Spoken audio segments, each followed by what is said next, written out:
Question number 3 की ओर चलते हैं। कजली दंगल जैसी गतिविधियों का आयोजन क्यों हुआ करता था और कुछ परंपरागत लोक आयोजनों का उल्लेख कीजिए।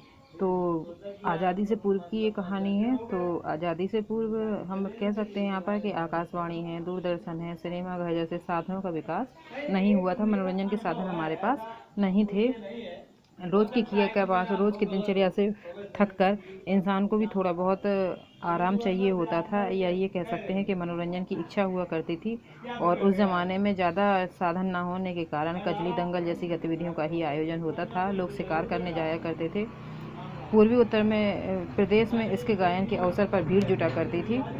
इस आयोजन का मुख्य उद्देश्य लोगों का मनोरंजन करना तथा देशभक्ति की भावना का प्रचार करना था। कजली दंगल जैसे कुछ परंपरागत आयोजन हैं, जैसे त्रिंजन पंजाब, आला उत्सव राजस्थान, रागनी प्रतियोगिता हरियाणा, फूलों वालों की सैर दिल्ली। इन सब आयोजनों में क्षेत्रीय लोक गायकी का प्रदर्शन होता है।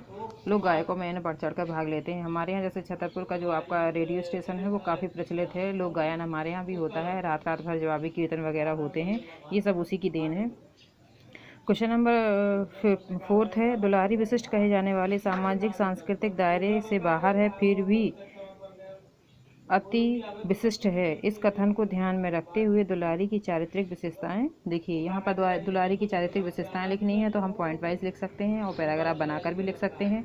तो शुरुआत में तो हमें थोड़ा सा उसके बारे में बताना है कि दुलारी क्या एक नाचने गाने वाली स्त्री थी, इसलिए समाज में उसे अच्छी नज़र से नहीं देखा जाता था। उसे नीची नज़र से या उपेक्षित नज़र से ही हमेशा देखा जाता था। विशिष्ट कहे जाने वाले समाज और सांस्कृतिक दायरे से वो क्या थी, बाहर थी। फिर भी अपनी चारित्रिक विशेषताओं के कारण वह एक विशिष्ट श्रेणी में क्या थी, शामिल थी। तो हम यहाँ पर हेडिंग बता दे रहे हैं, उसके बारे में आप लोग खुद लिखिएगा। जैसे पहला है आपका मधुर गायकी, जो उसके पूरे उस क्षेत्र में फैला हुआ था। प्रतिभा संपन्न कवियत्री के मतलब उसका मुकाबला जो था वो अभी तक कोई नहीं कर पाया था। पद्य में वो तुरंत जवाब देने में माहिर थी, और इसे हम लोग कह सकते हैं आशु कवि, जिसे हम लोग एक नाम दिए है आशु कवि। ये उसी के बारे में बात आई है। निर्भीक एवं स्वाभिमानी, तो निर्भीक में शरीर से जो थी वो स्वस्थ थी, रोज़ व्यायाम करती थी, पहलवानों जैसी उसका शरीर था, और स्वाभिमान के साथ जीती थी। पुलिस का मुखबिर, जो फेंकू सरदार वाली किस्सा कहानी है यहाँ पर, वो लिखना है इसको कि वो बदतमीजी करने की कोशिश करता है और इस बात की परवाह न करते हुए झाड़ू से मार मार कर उसे घर से बाहर निकाल देती है। अगला है आपका सच्ची प्रेमिका। तो दुलारी जो है वो एक गौरहारिन है। पेशे से उसके पेशे में प्रेम नाम का कोई शब्द नहीं है, केवल इसके लिए वो नाटक किया जाता है।